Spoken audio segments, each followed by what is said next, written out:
Magandang araw Luzon, Visayas, Mindanao. Bayan, personal na ininspeksyon ni Pangulong Ferdinand R. Marcos Jr. ang nagibang bahagi ng Santa Maria Cabagan Bridge sa Isabela.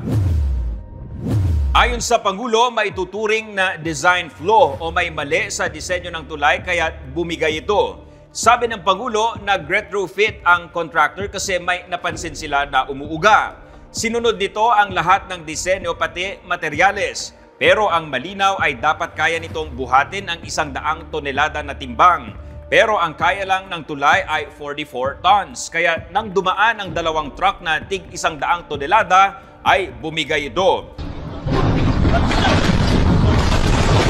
Kaya kung may dapat sisihin, anya ay dapat ang nagdisenyo ng tulay. Sa ngayon, imbes na makatipid anya ang gobyerno ay gagastos pa dahil kailangan itong ayusin. It is a design flaw. Mali yung design. This is supposed to be a suspension bridge. Nakasabit. Yung bridge, suportado ng kable. Ito lang ang suspension bridge na nakita ko sa buong mundo na hindi kable. At yan na mismo ang bumigay. Ayan. Diyan bumigay yung bakal. Kung kable yan, hindi dapat bumigay yan. Tapos yung pag-anchor nung support, tignan ninyo, doon lang sa baba. Dapat sa taas yan hanggang sa taas para hanggang sa taas para yung buong arc.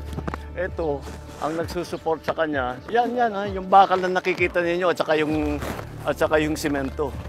Yan lang ang nagsusupport doon sa buong tulay. So mahina talaga ang design dito. So yung nagtitipid natin sa 1.8 million, useless. Ngayon, babalik na naman tayo, gagastos na naman tayo ng malaki. Papalitan natin yung mga support, parang nagtayo na naman tayo ng bagong tulay. Who is responsible is basically who made the design. Because their design was poor. Look what happened. And then also, those trucks should never have been on the bridge. Yung contractor, sinundan naman ang plano.